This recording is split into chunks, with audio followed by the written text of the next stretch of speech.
Number one is the testimony of God's provision.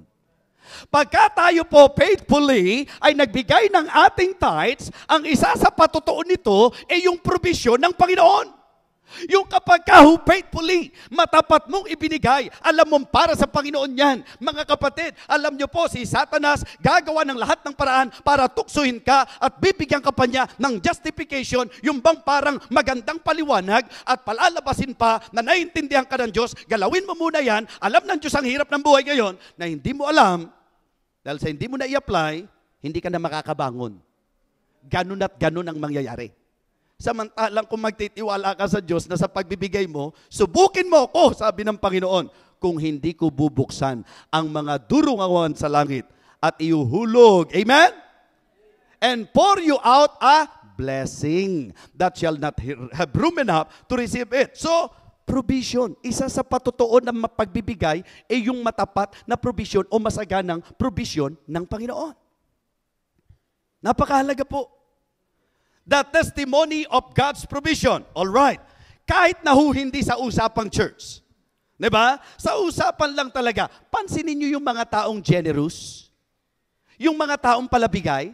Tingnan niyo po ang gaang ng dating ng buhay. Opo. Well, ito po yung comment nila. Hindi po ako mayaman. Okay? At hindi rin po ako nagpapanggap na mayaman. At ayoko rin po na magpanggap na mayaman. Delikado po yun. Ayos lang po ang buhay namin. Pero titiyakin ko po sa inyo na wala akong reklamo sa aming buhay. Hindi po kami may magandang bahay, hindi po kami may magagarang sasakyan, hindi po, pero masayang masaya po. Ibig sabihin, very satisfied kami sa kung ano yung buhay na meron kami. Kaya kong sabihin na tinutugon ng Panginoon kung ano ang pangangailangan namin. Alright? Ngayon po, ang nakikita ko po, dahil sa usapang panggaway ng Panginoon at pangmananampalataya, even my wife, I am praising the Lord. Because even my wife, napaka-generous po niya. Tahimik siya. Mga members, yung alam niyang medyo, alam niyo po, hindi namin obligasyon yon, pero yung bang may mga tao talagang, it is always our joy to give. Yun po yun. Yung bang gusto ko, pagka lalabas kaming mga pastor, mas mapalad mas masaya yung ikaw, yung nagbo-blow out kaysa ikaw ang bino-blow out. Amen? Ibig sabihin nung, kaya ikaw ang nakapag-blow out, ikaw ang talagang pinagpala. Kaya mas masaya yon. Kaya pag kami nagpapasalamat sa iyo na binlow out mo sila, dahil masaya sila, na binlow out sila, dapat lang, pambira, binlow out, dapat masaya talaga yan, di ba? Pero sa totoo nun, mas masaya ka na nag-blow out. Pag ikaw nagregalo, hindi ba concern mo pa kung matutuwa yung niregaluhan mo? Dahil sasaya ka pag alam mo na masaya siya sa ibinigay mo. Tama po? Yun po yun to. Nais kong liwanagin sa inyo, mga kapatid. Yung pong sinasabi ng Biblia na kapag ka ang tao po'y palabigay, ang isa sa patutuon niya, provision ng Panginoon. Kaya kapag ka ikaw, puro reklamo lumalabas sa bibig mo, medyo masasalamin natin. Teka. Nagtatapat kaya ito sa pagbibigay? Kasi kung nagtatapat to sa pagbibigay, dapat patotoo, hindi reklamo. Amen? Alam nyo po, yun na lang talaga siya para pong yung woman of Sarephat. Yun na lang, tiniyak ng Bible, yun na lang ang pagkain niya. Single serve. Diba? Single serve na lang. Nung pong harina. Hindi ba? Ibig sabihin, isang lutuan na lang ng Jayco, tapos na. Donut. Donut ang niluluto nila noon dahil hindi po siya, di ba? Yung binebake na, okay, donut po yun, donut. Okay? Pero mga kapatid, nung pong sinabi ng lingkod ng Diyos, sabi ng Diyos, ibigay mo muna sa akin. Sabi ng babae, buhay ang Diyos. Alam niya na ito na lang ang pagkain namin at pagkatapos nito, mamamatay na kami, meaning wala na. Sipin niyo po talagang tiniyak ng babae na yun lang. Sabi ni Elijah, sabi ng Diyos unahin mo muna kami tapos tsaka ka gumawa ng para sa'yo. Baka kung ikaw yung babae, sabihan mo pa yung propeta, ang kulit mo Isa na nga lang tapos sasabihin mo, gawin po sa inyo, tapos at saka gagawa. Paano mangyayari yun? Isa na nga lang po, di ba? Ang Diyos ang nagsabi di subukin mo. A challenge to prove God. Amen? Pag sinabi niya, kahit ano nakikita mo, isa-isang tabi mo yan, pangawakan mo, yung sinabi ng Panginoon. Sumunod yung babae. Inunang ibigay sa lingkod ng Diyos. Alam niyo, sabi ng Biblia, katotohanang natapos ang kagutom, hindi sinayaran ng langis. Amen? Ha? Ibig sabihin po, sinustain ng Panginoon yung babae. Mga kapatid, meron pong testimony of provision. Okay? Testimony is in giving. Number 1 is provision. Number 2 is protection. The testimony of God's provision. The testimony of God's protection. Anong sabi niya? And I will rebuke the devourer, amen, for your sakes. And he shall not destroy the fruits of your ground. Mga kapatid, ito po ang pagtiwalaan ninyo kapag kayo po'y sumunod sa Panginoon at tayo po ay naging matapat na tagapagbigay o giver, ibinigay ko anong para sa Panginoon. Isa sa patotoo ay kung papaanong iningatan ng Diyos ang ating mga lupain. Amen? Hindi lang po ako mahilig doon sa mga yung kwento. Pero kung tutusin po, marami pong kwento na baka pati kayo, meron kayong sariling kwento na sa pagbibigay ninyo, nakikita nyo kung paano kayong pinakaiingatan ng Panginoon na yung iba bankrupt na lahat pero kayo magtataka kayo. Ha? Doon po sa crisis natin, kung paano kayo nakasurvive. Yung kung paanong nasunog ang lahat ng ito, pagdating sa inyo, tumigil ang apoy. It's a miracle. No, it's a blessing. It is God's protection. Amen? The blessing of provision. The blessing of protection. Doon po sa time ni David, nung i-challenge niya yung mga tao, ang sabi po niya, gustong-gusto niyang itayo yung bahay. Yung bahay ng Panginoon, sabi ng Panginoon, hindi pwede. 1 Chronicles 28, hindi pwede. Kasi bloody hands ka eh. Man of war ka eh. Ang pinili ko yung anak mo, si Solomon. Alam niyo, ginawa ni David, pagdating sa 29, tumayo siya, kinausap niya yung mga tao. Anong sabi niya sa mga tao? Solomon, my son, whom alone God hath chosen, is yet young and tender. And the work is great, for the palace is not for man, but for the Lord God. Sabi niya, yung itatayo natin, hindi sa tao yan, sa Panginoon yan. Kaya sabi ni David, ganito gawin natin. Ako, yung ginto ko, ibibigay ko. Yung silver ko, ibibigay ko. Kung ano yung meron ako, ibibigay ko. Aba, nagsunuran yung mga tao. Alam niyo nangyari? Pinagpala sila ng Panginoon. Ha? At alam niyo kung anong patotoo rito? Ha? Number 1, the testimony of God's provision. Number 2, the testimony of God's protection. Number 3, the testimony of God's promotion. Tingnan niyo po sa later part ng 1 Chronicles chapter 29. Ha? Pati po sa mga pwesto nila, ipinromote sila ng Panginoon. Mga kapatid, nakakasabik po ito sa pinag-aaralan natin. Pagka inaral ninyo, kapag ka inusisa ninyo, kapag ka iniayos ninyo, kapag ka ini-apply nyo, kapag ka itinuwid ninyo ang inyong pagbibigay, maniwala kayo, bunga ng revival meeting na ito, ako naniniwala na isang araw may magpapatotoo na maging sa trabaho nyo, pinromote kayo ng Panginoon, pinrovide ang inyong pangailangan, at iningatan kayo ng Panginoon. Amen? Ha? Mga nag-aaral kayo ngayon, magugulat kayo, isang araw, engineer ka na, isang araw, CPA ka na, isang araw, tapos ka ng, yung master sa cosmetology o kung ano pa man, mga kapatid, na kurso na talagang pinangarap mo sa buhay. Promotion. Isang gustong-gusto kong example dyan, yung Blessed Hope, yung kauna-unahang pinagpastoran ko po. Ay, grabe ho. Kasi yung lugar namin na yun, probinsyang-probinsya dating. Yung pong means of transportation po doon, yung pedicab, yung di pa jack. Okay? At doon po, nung time na kami po ay nasa gawain ng Panginoon, mga payak na payak ang buhay. Mga estudyante, na kung saan po mga kapatid, yung iba pong mga miyembro namin, nagtitinda lang ng kakanin. Yung iba po, gulay. Ito po yung may kwento ko sa inyo dati, na meron pong pastor na kung saan yung miyembro niya. Imagine nyo po, yung miyembro niya nagtitinda lang ng kamatis yon. Pero ang ginagawa po ng miyembro niya, pinipili niya yung pinakamagandang kamatis at bibigay kay pastor. Aba, isang araw, itong si pastor nag-preach. At ang sabi niya, pambira naman yung miyembro ko, bibigyan ako kamatis. Ano yung kamatis? Isipin niyo po, kung ikaw yung nagbigay nun. May isip mo, dapat pala si pastor, hindi bigyan ng kamatis, dapat batuhin ng kamatis to eh. Pinili na nga yung magaganda eh. Alam nyo, kaming mga pastor, appreciative kami. Hindi kami katulad nung ganon. Di ba? Pero makikita nyo, ganun kapayak ang buhay ng mga tao doon. Pumapadyak lang po para kumita ng pera. Pero alam nyo po, bukod sa tithing, si Sister Maris, yung wife ko po, sa totoo lang, isa yun sa nakaka-impress pagdating sa ganyan. Elementary pa lang po sa ACE, Pastor. Nakarinig po ng message tungkol sa tithing. Alam nyo po bang para makapagbayad dyan sa ACE, yung kapatid po niya nagtuturo, tapos siya po nananahi ng baby dress. Yung konting kikitain, kukunin po yung tithes. Nung nakarinig po ng tungkol sa turo ng faith promise, sa mission giving, magbibigay sa mission. Kita nyo ho kung paano pinagpala ng Panginoon. Maring hindi kayo naniniwala, pero parang sa lahat ng sinabi ko, yun lang ang mahirap makumbinsi kayo, no? Basta ano man ang puso nyo, siya alam niya, pinagpala siya. Hindi sa pag-aasawa. Di ba? Ngayon, nai-enjoy niya. Nakatapos siya ng pag-aaral. At ngayon po, nakakatulong pa siya sa ilang mga hindi po kayang mag-aral pero gustong mag-aral.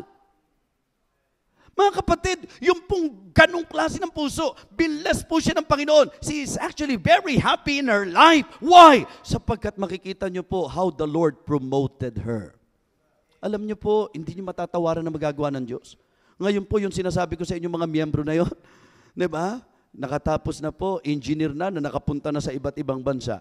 Yung mismong pastor ngayon na iniwanan ko po doon, way back then, di ba? Ngayon po mga kapatid, naikwento ko sa inyo yan, tandang-tanda nyo yan, alam ko, tuwang-tuwa pa kayo noon nung ikinuwento ko sa inyo na nung binibisita ko yan, nagulpe ko, hulog ako doon sa putik, natatandaan nyo po yun? Na hindi ko nakilala yung muka dahil panay suntok sa akin mga kapatid. Tapos nung sasalubungin ko siya, tutuhugin ko ng payong, nakita ko 3x4 ang hawak niya, nagliwanag ang paningin ko mga kapatid. Nagliwanag ang paningin ko at naalala ko, Dibega ang apelyido ko. Ba't ako makikipagpaluan? Dibege, takbuhan yan mga kapatid. Lydia Dibege! Kala nyo ba umabot? Hindi!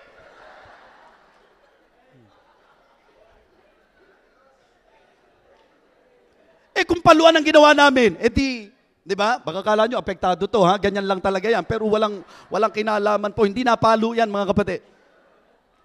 Ang gusto kong i-point out sa inyo, di ba? Yung bunga nun, hindi ko kayang, mga kapatid, ipaliwanag. Yung bunga nun, isang tao na namumulot lang ng plastic, isang tao na payak ang buhay, natutong mag-tithes, natutong magbigay, natutong mag-alaga ng pastor, nagkukumpuni ng sirang doorknob, ng mga pundidong ilaw, and then doon sa kanyang practice na yon, wow! Isang araw, inangat ng Panginoon. Ngayon po, mga kapatid, hindi na po sila nakatirik yung bahay doon sa mga sapa at tubigan. Sila po ay nasa magandang subdivision. 3 na po ang kanilang bahay. Magaganda na ang kanilang sasakyan. Meron po silang ilang bodega at nakatutulong sa marami. At ngayon, nakapagtayo pa ng gawain ng Panginoon. Grabe yung promotion ng Panginoon kay Pastor. Ngayon ho, Pastor John Rosare. Grabe, hindi nyo matatawaran. Ang dami pong pag-line up ninyo, pinromote ng Panginoon. At yan din ang gustong gawin ng Diyos sa atin. Ang Diyos natin, gusto niyang iangat kayo. Sabi nga niya kung kayo po dito sa lupa, kinikilala niyo na anak kayo ng Diyos, hindi ba yung mga magulang sa lupa iniisip kung ano yung ikabubuti ng anak niya? Sabi niya, ako pa kayang ama niyo sa langit? Gusto niya kayong i-bless. Diba? So the testimony, mga kapatid, testimonies in giving. And then last, but not the least, test in giving. Diba? May turo, may patotoo, pero meron din pong pagsubok sa pagbibigay. Merong sinusubok sa pagbibigay, mga kapatid. Ano po ang mga sinusubok sa pagbibigay? Okay? Ito ang ilan sa line-up na gusto ko pong ibigay sa inyo. Number 1, giving for me is a test of sincerity. Kapag ka pinag-usapan ng pagbibigay, dito rin yun masusubok kung totoo yung tao. Amen? Kasi kung nagbibiro ka lang, ba't ka magtatites? Kung nagbibiro ka lang, ba't ka mag-faith promise? Kung nagbibiro ka lang, ba't ka magsasacrificial giving? Lahat ng yan, kaya mo ginagawa. Kasi, sincero ka. Amen? Kaya sabi ni Pablo, kaya pala mga taga Macedonia, kaya pala talaga grabe yung naging pagbibigay. Kasi mga kapatid, yun yung nakikita nilang paraan para patunayan nila sa Diyos na sincere sila. And to prove the sincerity of your love. Tanong ko lang po, mahal ba natin ang Panginoon? Mahal natin? Sincerely? Paano natin patutunayan yon? Isa sa tinuro ng Bible, sa pagbibigay, mapapatunayan mo na sincero ka talaga sa Panginoon. Opo. Diba? Yun ang sagot. Bakit may mga nagtatites? Bakit merong hindi? Bakit may mga handang magsakripisyo? Bakit merong hindi? Bakit merong consistent sa pagbibigay, yung talagang religiously ibinibigay, na talagang nakakasana na ibinibigay, pero bakit yung iba hindi? Bakit yung iba ayaw? Bakit yung iba on and off? Bakit? Anong diferensya? Kasi sincero yung isa. Hindi lang po yun. Hindi lang po test of sincerity yan. Test of spirituality. Diba? Diyan mo rin makikita yung pong spirituality. Remember the thought? A confirmation of a proven growth. Ibig sabihin po, sa pagpipigay, nakukonfirma mo, talagang lumalago na to.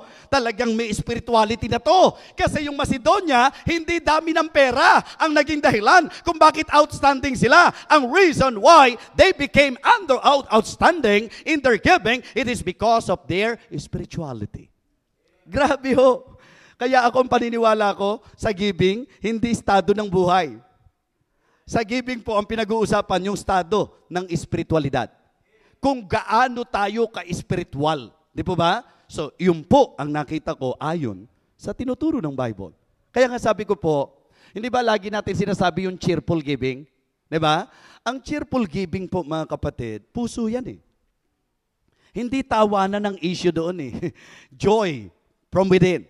Yun talagang saya sa puso, mga kapatid. Yun ang iniibig ng Diyos. Yung pagka nagbigay, hindi napilitan. Hindi dahil na on the spot. Kaya nga sabi ko po sa inyo, never in my entire life ng pagpapastor, ipapractice namin yung compulsory giving. Ang gusto ko po mga kapatid, pleasure, di ba? Hindi pressure giving, kundi there is pleasure in giving. It is my pleasure to give. It is my joy to give. It is my happiness. There is gladness in my heart every time na ako ay nagbibigay. Amen? Cheerful giving. Anong test? Sincerity, spirituality, and submission. Diba? Test of submission din yan. Alam nyo po, madaling sumunod pagka ang utos sa'yo, mag-aang o pabor. Pero kapag ka ang utos na, mga kapatid, bigayan na, dito mo makikita kung submissive talaga o hindi. Susunod ba o hindi? Diba? Doon natin malalaman yan. So mga kapatid, kaya sa test, sa tinatawag nating giving, mahalaga po na dito nyo makikita yung tinatawag na godliness, generosity, mga kapatid. Yan po mga ipinakikita nito and gratitude. Pagka ho ako nag-iisip sa giving, alam niyo ang pinakamagandang giving? Thanksgiving. Giving of thanks. Dahil sa isang taong grateful, hindi ba pag ikaw nagpasalamat, alimbawa lang po, merong isang sitwasyon ka na kung saan ang pakiramdam mo gipit o hirap ka, may rumescue sa'yo. Nung rumescue sa'yo yan, anong attitude mo? Pasalamatan siya, tama? Alam niyo po ba, pagka ang tao nagpasalamat, yung malalim magpasalamat, hindi yan magsasabing basta thank you lang. Kundi thank you na ng thank you yan, pero sa isip niyan, ano kaya pwede kong maibigay man lang sa kanya? Ano kaya yung, alam mo, yung sa ginawa niya sa akin, sa tindi ng ginawa niya sa akin, sana marigaluhan ko man lang to, mabigyan ko man lang to. Nakaka-relate kayo, di po ba? Nangyayari po yan eh. Di ba? Yung hindi ka magkandatuto, nagluto ka, pinagdala mo siya ng ulam, okay? Tapos, ang sabi mo pa sa kanya, ang rice, all you can, di ba? Yung ganyan. Talagang iniisip mo, yung mapasaya siya. Gratitude. Hindi ba sa Biblia, sabi ko sa inyo, yun ang isang magandang offer natin, yung thanksgiving. Kung meron tayong pinakahandog at alay, yun ang unang dapat nating handog, alay ng pasasalamat. Hindi ba ang sabi po nung kinote kanina, nung isa sa singer natin, ang sabi po niya, what shall I render unto the Lord for all His benefits toward me? Meaning, all blessings na tinanggap natin in gratefulness, mga kapatid, because of grateful heart, iniisip mo ngayon, what shall I render? Kaya ano sabi niya, I will take the cup of salvation, I will pay my vows unto the Lord, and now in the presence of all His people, pagdating sa 17, I will offer today the sacrifice, the offerings, the sacrifice of thanksgiving. Amen? At iyon yung ating pong dapat mai-consider. Kaya payagan nyo ngayon ako na sa paglulundo natin, dahil ang pinakikita po ng mga giver, ang ating pong pinatutunayan, ito po ay pagsubok doon po sa atin, sa sincerity natin, spirituality natin, and submission natin. At the same, mga kapatid, the same time, ini-express natin dito, our godliness, yung tinatawag nating gladness and gratitude, generosity, yung gratitude natin. Alam nyo, sabi ng Bible, in everything, give thanks. Kaya sabi ko, Lord, sa akin naman, in every thanks, give thanks. Amen? In everything, give thanks. For this is the will of God in Christ Jesus concerning you. Sabi ko, Lord, kung iyan ang mensahe mo para sa akin, ako naman ito, sa bawat pasasalamat ko, in every thanks, give thanks. Sabi ng Psalm 92, it is a good thing to give thanks unto the Lord. Kaya ang gusto ko naman sabihin, it is a good thanks to give thanks unto the Lord. Mga kapatid, giving, walang church na maghihirap kung i-apply natin ang giving. At ewan ko po kung sasang-ayon kayo, walang Kristiyanong maghihirap kung i-apply niya ang giving. Because as I understand, hindi ka pinagbibigay ng Diyos para magipit at mahirapan ka. Pinagbibigay ka ng Diyos para lalo siyang magkaroon ng dahilan para pagpalain ka. Amen? Sana po na-bless tayo sa mensahe. Mga kapatid, review your giving. Let us apply what we have learned. Yuko tayo, pikit po tayo. Kamusta ka na, kapatid, sa larangan ng iyong pagbibigay? Ikaw sa harapan ng Diyos, kayong dalawa ang magtotohanan ngayong gabing ito. Sana hindi ka lang natuwa sa mensahe. Sana totoong ikaw ay napagpala. Hindi kailanman magiging mali ang Panginoong Jesus na kanyang sinabi. Mas mapapalad ang nagbibigay kaysa sa tumatanggap. Isang napakagandang practice ng tunay na Kristiyano ang maging mapagbigay. Sa pangalan ni Jesus, habang nakayuko at nakapikit ang bawat isa sa atin, narinig mo ang kanyang salita. Maring masaya tayong nag-aaral, pero deep within your heart, as you listen to the message, dinala ka ng Diyos sa realization. Maaari ding nirebuke ka ng Panginoon habang nakikinig ka. At ngayon, wow, napakaganda at napakalinaw na hamon mula sa salita ng Diyos. Mahirap, mayaman, bata, matanda, anuman ang katayuan mo, lahat ng Kristiyano, tayo po ay magpapatotoo ng probisyon, proteksyon at promosyon ng Diyos kung ia-apply po natin ang kanyang turo sa larangan ng pagbibigay. Tumayo po tayong lahat. At kung ang Diyos ngayong gabi ay makapangyarihang kumilos sa iyong puso, revival po ito sa area ng ating pong giving. If the Lord touch your heart, and if you would like to respond, the altar is now open for you. Una, upang hingi mo ng tawad sa Diyos ang iyong pagkukulang sa larangan ng pagbibigay. Pangalawa, upang hingin mo sa Diyos ang lakas, biyaya at pananampalataya upang may-apply mo ang ating napag-aralan. The altar is now open for you.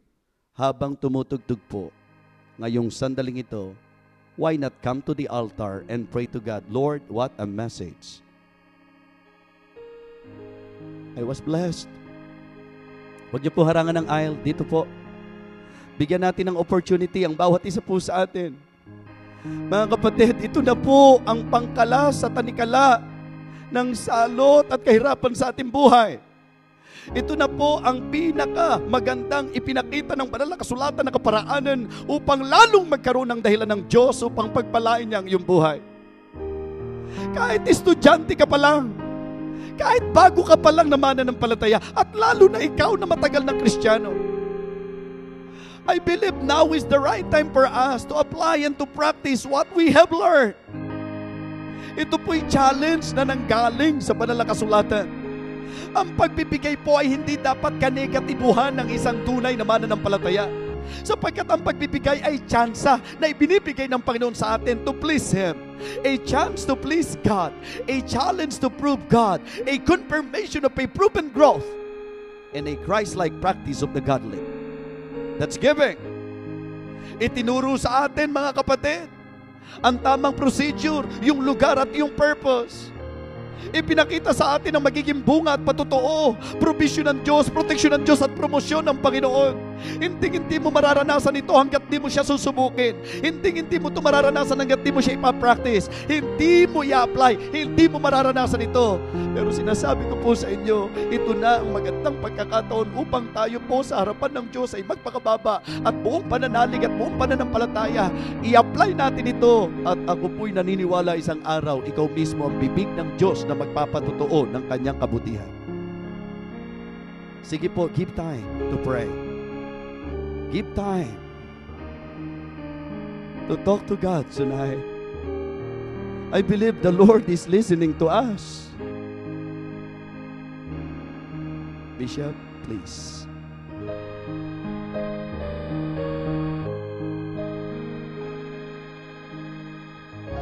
Patuloy po tayong lumapit at magdulog ng ating mga sarili at puso sa Panginoon. Patuloy po ang ating panyaya. Salamat sa Panginoon. Napakalinaw ng ating pag-aaral.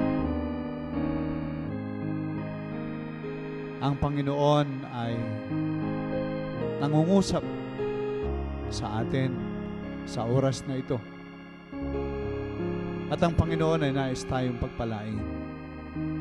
Ang sabi ng Panginoon, subukan mo ko. Hindi natin mapanghawakan ang bagay nito sapagkat tayo natin magtiwala sa Diyos. Siya na nagbibigay ng buhay at lakas ay nanduroon. Siya ay totoo at siya ay nagnanais magpala sa iyo. Meron pa po ba? Meron pa po ba? Ito po yung pagkakataon natin upang ang Panginoon ay ating lapitan. Upang dalhin natin ang ating sarili. Lord, forgive me sa aking kawalan ng pagtitiwala, sa katigasan ng aking puso. But this time, O God, thank you. And Lord, akin pong gagawin ang inyong banal na kalooban. Meron pa po ba? Meron pa po ba? Sige po. Manalangin po tayo.